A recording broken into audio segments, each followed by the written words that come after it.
What's going on, guys? So today we're going to be installing the S&B Cold Air Intake for the Toyota 4Runner. This isn't my first crack at the bat with an intake. I had the Volant intake before.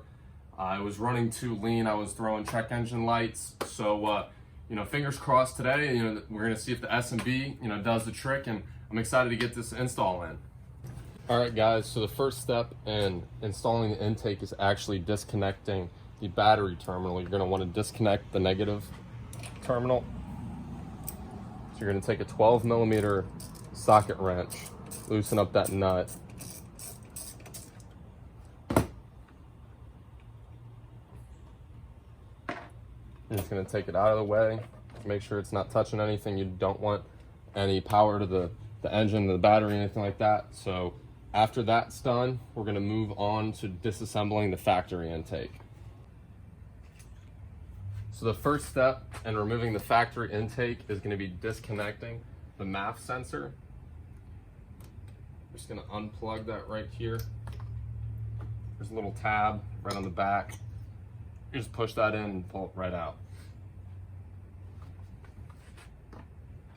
Next, we're going to remove the engine cover and put that to the side.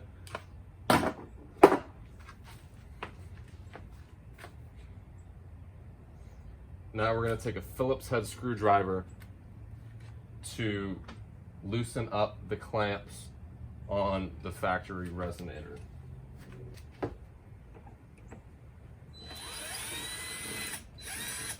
we got that one loose, now we're going to loosen this one.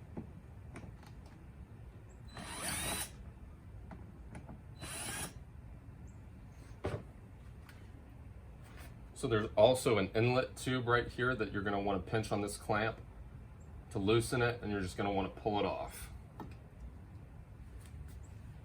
On top of that inlet tube, there's also a vacuum hose right here that you want to disconnect from the resonator. And take that tube and take it out of the way.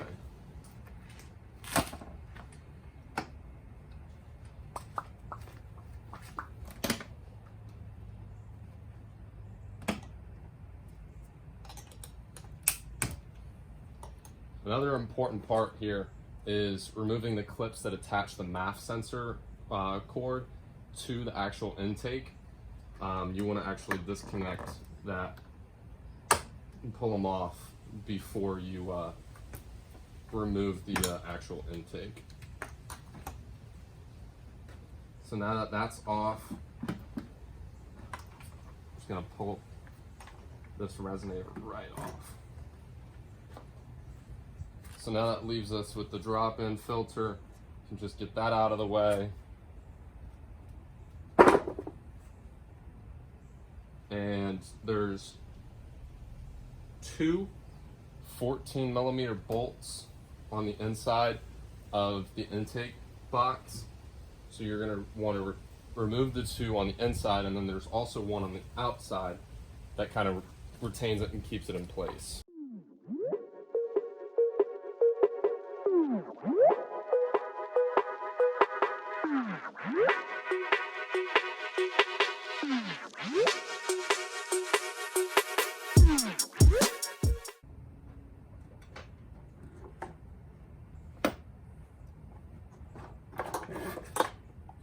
So now that this is out of the way, you can just set it to the side. So here's your MAF sensor wiring, and push that out of the way for now. There is this bracket right here. This is another attachment. It really isn't necessary, but is used to securing the factory intake. So I believe this one's a 10mm. So there's just that bolt right there. This is the intake box from S&B. There's a gap here if you want to run it open. I do a lot of driving in more wet conditions, mudding and whatnot, sometimes out on the trail. So they send a cap that goes right over this. So I'm going to opt to put this in. The difference between the airflow with having it and not having it is, instead of having 43 point whatever % it is on the air increase, it's going to be 35%. So not a huge difference, but somewhat of a difference. Just to show you real quick, these are the 3 bolt inserts where those 3 original bolts were.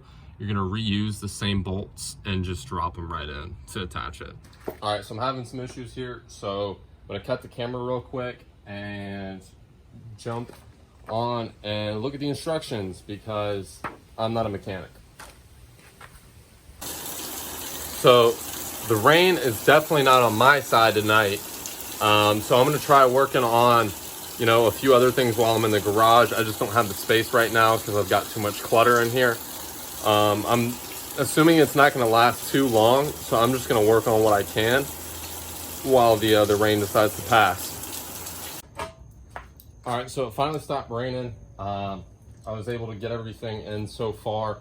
I connected this hose. Now I just got to put the vacuum line on. There's not a whole lot left to do. It's an intake. It's really simple, really straightforward. The directions come, you know, with the intake, so I don't need to show you guys every single step, but we're almost done. After that, we'll go for a test drive.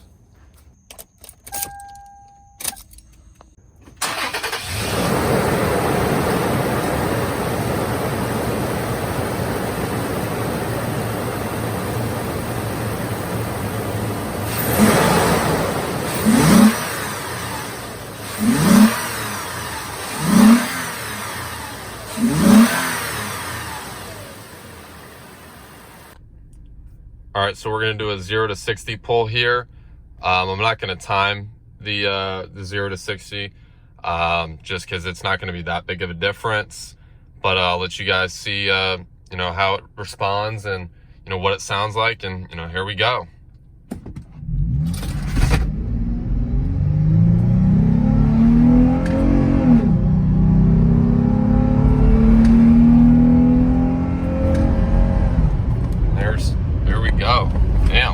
Wow. So the camera doesn't really do it justice. The microphone's not really picking up the sound that well. But I'm just gonna, you know, drive around a little bit more. I'm not gonna put it in sport mode this time because it's hard to record and shift gears at the same time, but listen to this. Ooh, let's go. This thing's flying, let's go. Watch out for this big truck rolling through. Yeah, for 299 bucks. Yeah, you guys need to go buy one of these like right now. I would highly recommend it. I'm not a mechanic, not even close to a mechanic. I was able to install it myself. It's fairly easy. It's really straightforward. It comes with instructions. I've already taken intakes in and out left and right just because of the volant issue before, so it's I didn't really use the directions that much. But like I said, it's really straightforward. I'd highly recommend the S&B Cold Air Intake. You're gonna get a lot more air inflow increase. I mean, performance numbers, they're really not gonna be that much of a difference. I mean, you're not really gonna see like huge horsepower gains. You know, it's an intake, it's 300 bucks. But for 300 bucks, I think it's well worth it. You know, you get a much better growl and sound. There's a lot more throttle response. And, you know, I think pairing this with a pedal commander or even an exhaust will really just wake up your 4Runner. All right, guys, so for 300 bucks, the S&B Cold Air Intake, well worth it. I think it's the best bang for the buck. I would highly recommend it.